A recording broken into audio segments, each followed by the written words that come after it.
Hey, what's going on guys? Today we are going to be going through the top 10 best split pushers in League of Legends. So if you want to find out who they are, make sure to watch this video all the way through to the end. With that said, enjoy the video guys.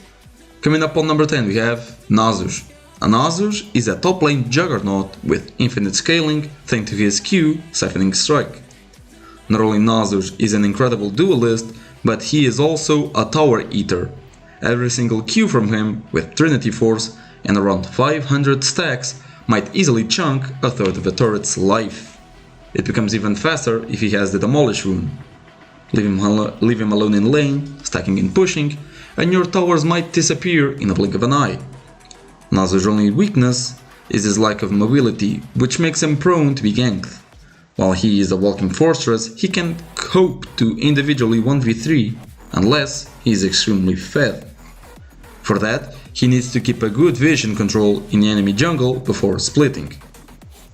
On number 9 we have Irelia. Irelia is an AD bruiser played in both top and mid lanes. She has high damage, crowd control, good wave clear and a strong dueling potential.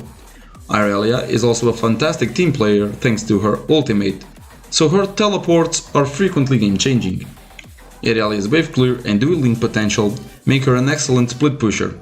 Her passive, added with Trinity Force stats, lets her melt towers really fast, and she can hold herself 1v2, sometimes even 1v3 if fed. Her only weak spot is in the lack of escapes. While she has mobility to jump into the enemies, she can't target wards or ally minions with her Q. Warding the jungle and abusing the monsters might be a solution. On number 8 we have Zed. Zed is an AD assassin with immense burst damage played mainly in the mid lane, but also showing up top sometimes.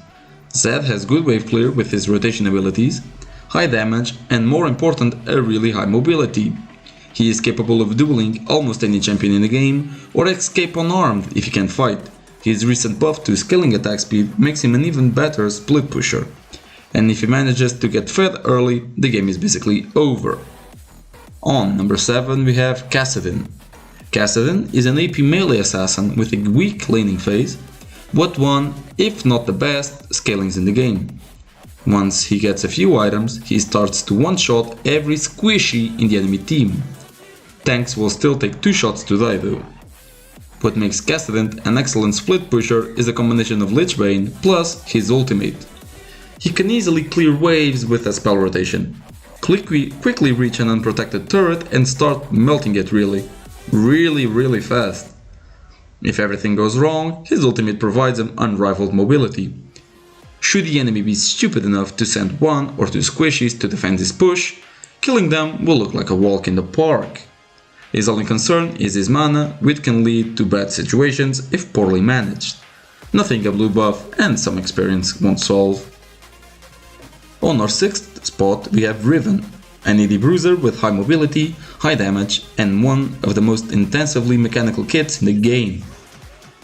Riven is a very strong duelist provided you understand her complex mechanics and manage to deliver her deadly combos. Besides that, she enjoys a high wave clear and a very high base damage to destroy turrets fast. As a bonus, the mobility on her skills and the active from Youmuu's Ghostblade allow her to rotate the map really quickly, creating semi-global pressure while being a threat on her own. Coming up on number 5 we have Camille. Camille is an AD bruiser with excellent mobility, high damage and a strong presence in teamfights. She is played both as a top laner and a jungler. Camille's dueling potential depends on her hitting her E, which closes the gap and stuns the adversary, granting her an immediate advantage. Her Q is divided in 2 parts and both of them proc Trinity's Force, Spell Blade, and act as an auto-attack reset. Since her second Q also gives true damage, this ability alone makes her a powerful tower killer. An unchecked Camille with teleport up might be the endgame in a matter of seconds. So, check her. On number 4 we have Yorick. Yorick is an AD juggernaut played in the top lane. He is infamous for being an absurdly strong split pusher and an easy game winner at low reloads. When Yorick was reworked back in 2016, he was made to be a split pusher. His ultimate, Eulogy of the Isles, summons the Maiden of the Mist who can be left alone in the lane pushing. Left alone! His Mistwalkers can also push a lane by themselves. With this, Yorick can push 2 lanes at the same time or 1 lane with double the strength. Other than that, Yorick is also a reliable duelist, since he usually builds Trinity Force and his Q works as an auto-attack reset. Yorick, his Maiden of the Mist, and his Mistwalkers can make very short work of a tower. Low mobility is really his only weakness, but some good vision in the jungle might be enough to solve this problem. Coming up on number 3 we have Fiora. Fiora is an AD melee bruiser and one of the best, if not the best, duelist in the game. Really, it is very hard to stop a good Fiora when she has the upper hand. She deals massive amounts of damage to both squishy and tanky champions alike. And she does the same thing to towers. Her lack of wave clear is easily solved by building Tiamat and later a Ravenous Hydra. And she has mobility, sustain and diving potential to stay in lane for days.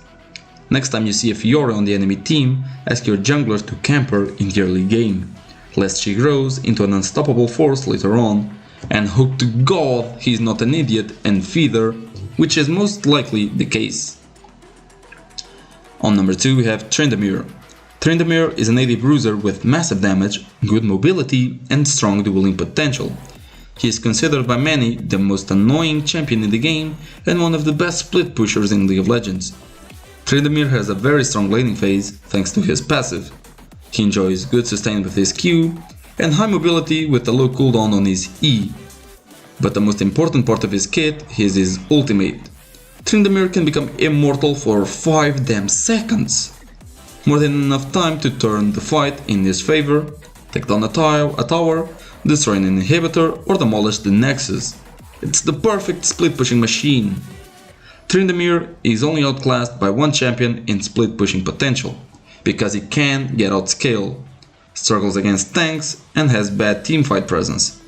But if he manages to get slightly ahead in the laning phase, the path to victory is clear, far away from the rest of your team. And finally, on number 1 we have Jax. Jax is a hybrid bruiser played both as a jungler and a top laner, and is considered by most to be the god of split pushing. Jax's laning phase is awful, but he scales so hard that it almost doesn't matter. When mid-late game comes, Jax starts to become a serious problem for the enemy team, because there are just so few answers to his tactics. Jax can 1v1 basically any champion in the game, with the possible exception of a stacked Nasus or Fedmaster Yi.